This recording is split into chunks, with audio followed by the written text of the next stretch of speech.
അനന്തരം ഫെലിസ്ത്യർ കെയീലയുടെ നേരെ യുദ്ധം ചെയ്യുന്നു എന്നും അവൻ കളങ്ങളിൽ കവർച്ച ചെയ്യുന്നു എന്നും ദാവീദിന് അറിവ് കിട്ടി. ദാവീദ് യഹോവയോട്, ഞാൻ ഈ ഫെലിസ്ത്യരെ ചെന്ന് തോൽപ്പിക്കണമോ എന്ന് ചോദിച്ചു. യഹോവ ദാവീദിനോട്, ചെന്ന് ഫെലിസ്ത്യരെ തോൽപ്പിച്ച് കെയീലയെ രക്ഷിച്ചുകൊള്ളുക എന്ന് കൽപ്പിച്ചു. എന്നാൽ ദാവീദിന്റെ ആളുകൾ അവനോട്, ഫെലിസ്ത്യർ കെയീലയ്ക്ക് നേരെ യുദ്ധം ചെയ്യുന്നു എന്ന് കേട്ടപ്പോൾ ദാവീദ് എന്ത് ചെയ്തു? ഫെലിസ്ത്യർ ആക്രമിക്കാൻ വരുന്നെന്ന് പറഞ്ഞാൽ പിന്നെ മേലും കീഴും നോക്കേണ്ട കാര്യമുണ്ടോ? ദാവീദ് എന്ത് ചെയ്തു? ദൈവത്തോട് ചോദിച്ചു, യഹോവേ, ഞാൻ എവർക്കെതിരെ യുദ്ധം ചെയ്യണമോ? നോക്കണം, ദാവീദിന്റെ സ്വഭാവത്തിന്റെ ഒരു സവിശേഷത. പക്ഷേ ശൗല് വരുന്നു എന്നറിഞ്ഞപ്പോൾ ദാവീദ് എന്ത് ചെയ്തു? 11-ാം വാക്യം, കെയീല പൗരന്മാർ എന്നെ അവന്റെ കയ്യിൽ ഏൽപ്പിച്ചു കൊടുക്കുമോ? അടിയൻ കേട്ടിരിക്കുന്നത് പോലെ ശൗൽ വരുമോ? ഇസ്രയേലിന്റെ ദൈവമായ യഹോവേ, അടിയനെ അറിയിക്കണമേ എന്ന് പറഞ്ഞു. അവൻ വരുമെന്ന് യഹോവ അരുളി ചെയ്തു. ദാവീദ് പിന്നെയും, കെയീല പൗരന്മാർ എന്നെയും എന്റെ ആളുകളെയും ശൗലിന്റെ കയ്യിൽ ഏൽപ്പിച്ചു കൊടുക്കുമോ എന്ന് ചോദിച്ചു. അവൻ ഏൽപ്പിച്ചു കൊടുക്കുമെന്ന് യഹോവ അരുളി ചെയ്തു. അപ്പോൾ ദാവീദും 600 പേരോളമുള്ള അവന്റെ ആളുകളും കെയീലയെ വിട്ട് പുറപ്പെട്ട് തരം കണ്ടെടുത്ത് സഞ്ചരിച്ചു. ഇവിടെ എന്ത് സംഭവിച്ചു? കെയീലയെ രക്ഷിച്ചപ്പോൾ ദാവീദ് നാച്ചുറലി വിചാരിച്ച് കാണണം, എന്താണ്, അവരെന്നെയും രക്ഷിക്കും. പക്ഷെ സംഭവിച്ചത് അതാണോ? ഉടനെ ദാവീദ് എന്ത് ചെയ്തു? ദൈവത്തോട് ചോദിച്ചു, ദൈവമേ, ഞാൻ ഈ കെയീലയ്ക്കുള്ളിലിരിക്കുക, ശൗൽ താണ്ട് എന്നെ പിടിക്കാൻ വരുന്നുണ്ട്, യവന്മാരെന്നെ ഏൽപ്പിച്ചു കൊടുക്കുമോ ഇല്ലയോ?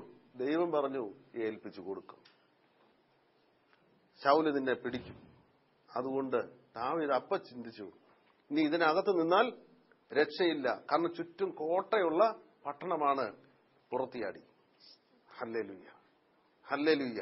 പലപ്പോഴും നമ്മുടെയും ജീവിതത്തിൽ ചെന്ന് പെടുന്നത് ഇങ്ങനെ, നമ്മൾ വിചാരിക്കും നമ്മൾ സഹായിക്കുന്നവരൊക്കെ നമുക്ക് വേണ്ടിയിട്ട് നല്ലത് സംസാരിക്കും, നല്ലത് പ്രവർത്തിക്കും, നമ്മളൊരു കാര്യം പറഞ്ഞാൽ ഉടനെ അത് ചെയ്യും.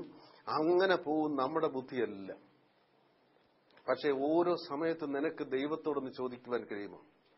നീ വിചാരിക്കുന്ന രീതിയിലേ അല്ല കാര്യങ്ങള്. നീ സഹായിക്കുന്നവൻ തന്നെ നിനക്ക് കുരുക്ക് പണിയും. ഹല്ലേലൂയ. കെയീലക്കാർ അതാണ് ചെയ്തത്. ദാവീദിന് ആ ഒരു ജ്ഞാനമുള്ളത് കൊണ്ട് അവൻ എന്ത് ചെയ്തു? അവൻ ഓരോ വിഷയത്തിന്റെ മുമ്പിലും അവൻ ദൈവത്തോട് ചോദിച്ചു. നമ്മുടെ ചിന്ത അങ്ങനല്ല. അയ്യോ, ഞാൻ സഹായിച്ചവരൊക്കെ എന്നെക്കുറിച്ച് എപ്പോഴും, നമ്മൾ പലർക്കും പലരും സഹായിക്കുന്നതിനാ, അവർ നല്ലത് പറയാനും നമ്മളെക്കുറിച്ച് നല്ലത് ചിന്തിക്കാനുമാ. എന്നാൽ ഞാൻ പറയട്ടെ, നീ സഹായിക്കുന്നവനായിരിക്കും നിനക്ക് വേണ്ടി കുരുക്കുണ്ടാക്കിക്കൊണ്ടിരിക്കുന്നത്. നീ ഒരു കാര്യം ചെയ്യണം, നിന്റെ ജീവിതത്തിൽ എന്ത് വിഷയം വരുമ്പോഴും നിനക്ക് ദൈവത്തോടൊന്ന് ചോദിക്കുവാൻ കഴിയുമോ? അവന്റെ ഹൃദയത്തിലെ ആഗ്രഹം നീ അവന് നൽകി. ദൈവം അവന് നൽകി.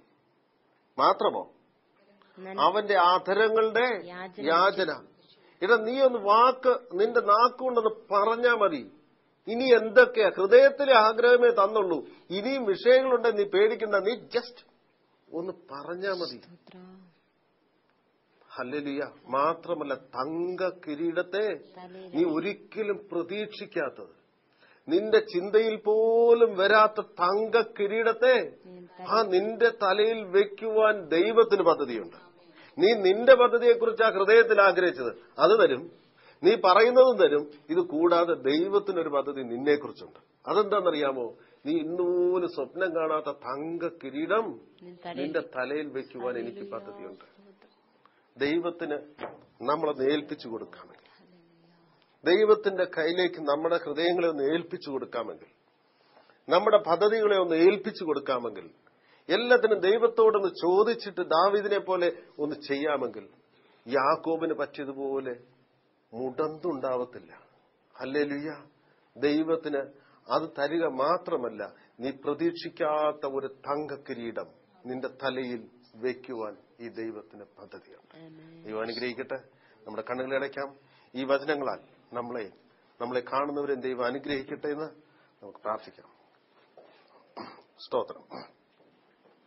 നന്ദി കർത്താവേ, നന്ദി കർത്താവേ. ഈ ശ്രേഷ്ഠമായ അവസരത്തെ ഓർത്ത് നിന്നെ സ്തുതിക്കുന്നു. ഇന്ന് തന്ന വചനത്തിനായിട്ട് സ്തോത്രം. ഇന്ന് തന്ന കാഴ്ചപ്പാടിനായിട്ട് സ്തോത്രം. വചനത്തിന്റെ ആഴങ്ങളിൽ നിന്ന് ഇന്ന് ഞങ്ങളോട് ചിലത് സംസാരിച്ചത്, അത് ഇന്ന് തന്നെ ഞങ്ങളിൽ ചില രൂപാന്തരങ്ങൾ ഉളവാക്കുവാൻ കർത്താവെ സഹായിക്കട്ടെ. ഇന്ന് കേട്ട ദൈവവചനം ഞങ്ങളുടെ ഓരോരുത്തരുടെ അന്തരംഗങ്ങളിലേക്ക് കടന്നു ചെന്ന് ചില രൂപാന്തരങ്ങൾ ഉണ്ടാക്കട്ടെ.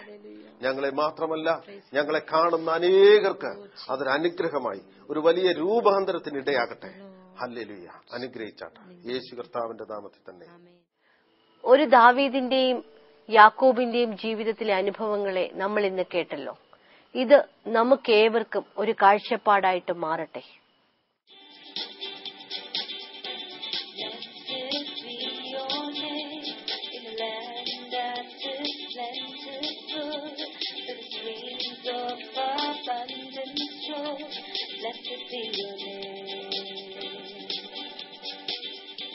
Blessed be your name, that I'm found in the desert place. Though I walk through the wilderness, blessed be your name. Every blessing you pour out, I turn back to praise. When the darkness closes in there, still I will say, blessed be the name of the Lord. Blessed be your name. Blessed be the name of the Lord. Blessed be your glorious name. Blessed be your name. Sun shining down on me, the world's all as it should be. Blessed be your name. Blessed be your name. The road marked with suffering, paid in the offering. Blessed be your name. Every